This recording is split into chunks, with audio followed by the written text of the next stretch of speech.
Tahun 1988, aku melahirkan anak pertamaku, Andi. Ia sehat dan normal. Meskipun waktu itu kami hanya tinggal di sebuah gubuk, aku tak merasa kekurangan apapun. Tahun 1988, aku melahirkan anak pertamaku, Andi.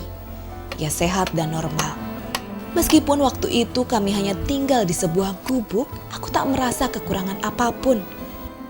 Kebahagiaanku bertambah saat Aryani, anak keduaku, lahir pada 28 Desember 1990.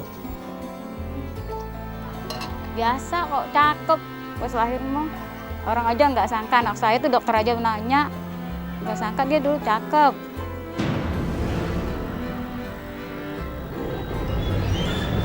Tapi kebahagiaan kami tak lama. Ketika usia Aryani menginjak 3 bulan, ia mendadak demam tinggi. Lantas kejang-kejang hingga matanya mendelik.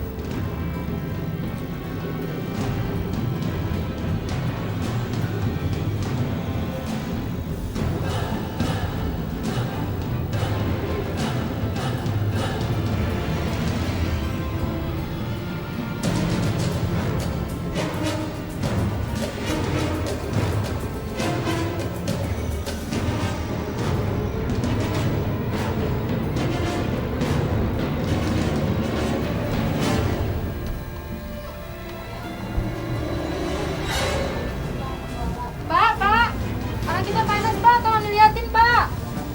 Pak. Aku pun langsung membawanya ke puskesmas. Setelah diperiksa, kondisi Aryani kembali stabil. Bahkan dokter mengatakan bahwa anakku tidak apa-apa. Namun tidak berselang lama, Aryani kembali mengalami kejang-kejang.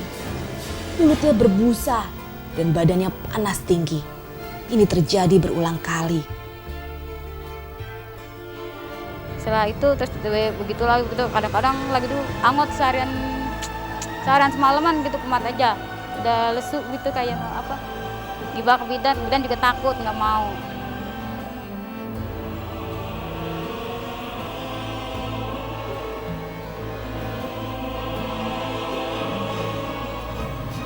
Puskesmas tempat kami biasa berobat menolak dan menyuruh kami membawa Aryani ke rumah sakit. Akhirnya kami tahu apa yang telah menimpa Aryani. Selamat siang, Bu. Kita apa di mana, Bu? Tapi kita Periksa anak saya, Bu. nama bayinya siapa? Aryani, Bu. Iya.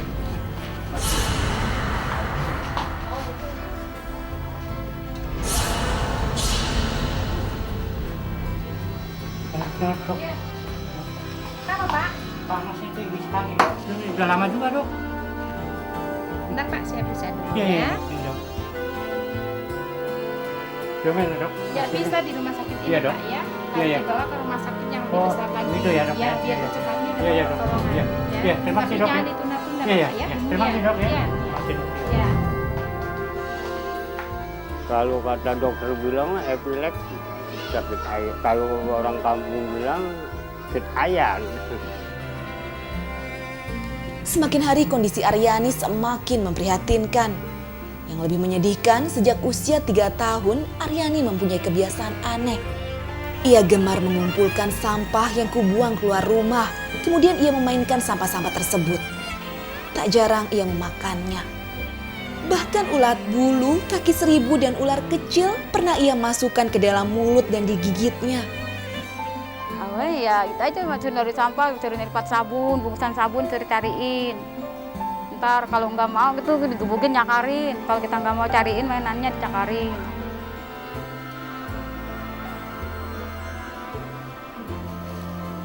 Aku berusaha tak mengeluh. Tapi menjaga dan merawat Aryani membutuhkan perhatian dan tenaga ekstra. Suatu hari ketika berumur 7 tahun, Aryani pernah menghilang. Waktu itu ia tinggal mengambil air di sumur tetangga. Saat itu memang sedang musim kering. Dan aku mesti bolak-balik mengambil air untuk kebutuhan sehari-hari. Ayahnya sedang memulung di TPS dekat makam.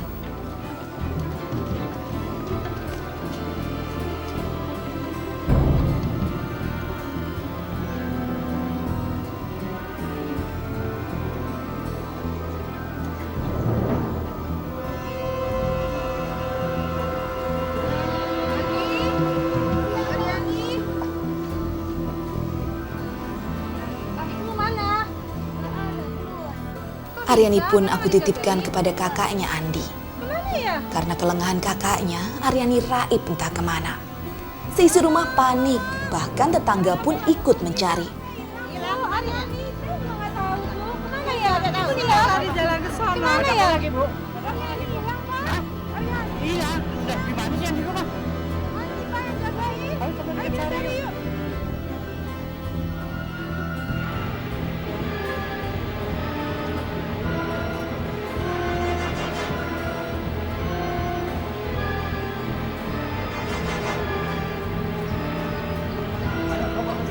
Anak saya hilang.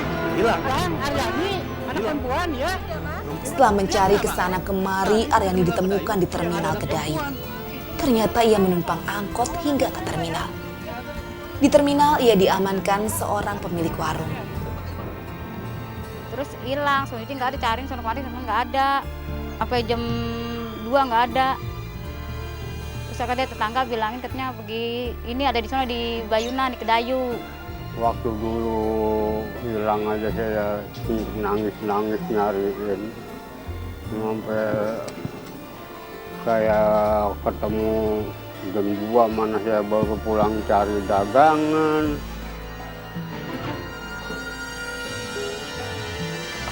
Ada siapa? Nggak tahu. Bapak kamu mana? Mama kamu mana? Ibu kamu? Ya Allah. Duduk dulu, duduk Pak. Minum dulu ya. Duduk ya. Ya ampun. Setelah kejadian itu, kondisi Aryani semakin memprihatinkan. Ia yang tadinya bisa berjalan meskipun tertatih-tatih, kini hanya bisa merangkak di lantai. Kedua kakinya seperti terlipat. Dan yang paling mengenaskan, kebiasaannya bermain dengan sampah makin menjadi-jadi. Terima